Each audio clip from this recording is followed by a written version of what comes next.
The calculator automatically forms the element stiffness matrices based on the information that you enter about the geometry and properties of the trusses.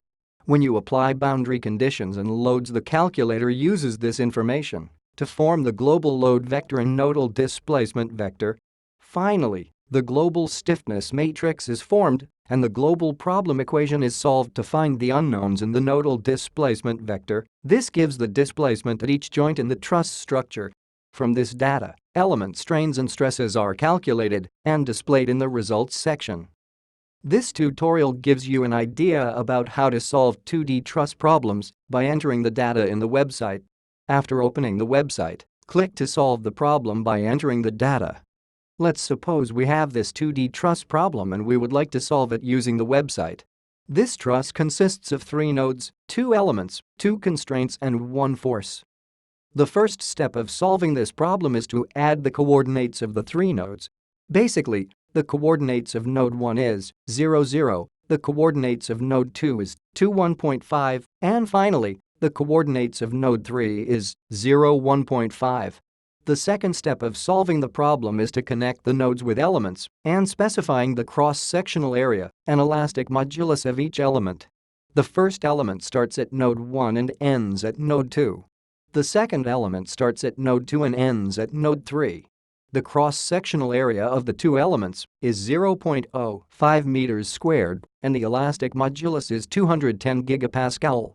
The third step of solving the problem is to add the 2 constraints which are at node 1 and 3. Both constraints are in x and y direction. The last step is to add the forces. We have one force only at node 2 in y direction. It has a value of 10 kilonewton. Before pressing the Solve button, you have to make sure that the entered data are correct. If you made any mistakes, don't worry because you can use Modify button to change the value of any element in the viewer. For example, if you would like to change the coordinates of node 2, all you have to do is to activate the Modify button and then click on the element that you would like to modify its value and then press Modify. There are another 2 buttons which are Swap and Delete button. Swap button can be used to swap between 2 elements in the viewer. For example, swap between 2 nodes. However, Delete button can be used to delete any element from the viewer. For example, we can delete the force by activating the Delete button and then drag and drop the element on the trash and then click Yes. Now, the element has been deleted successfully. Anyway, when you are ready, press Solve button. Once you press this button, the answer will be directly shown for you under the button with success message.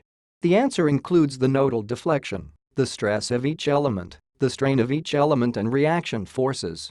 The aim of the amplification constant is to make the final graph clearer and to see how the nodes will be deflected.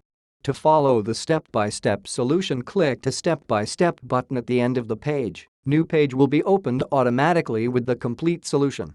The step-by-step solution shows the complete answer starting from the length of each element to the reaction forces.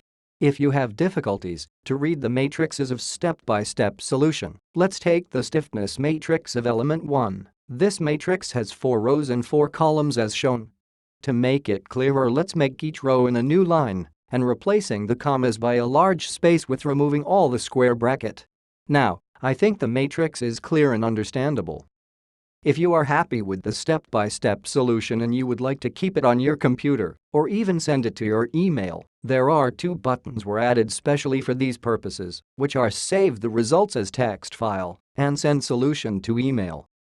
The large red button give you the ability to clear the database very quickly and start over to solve another question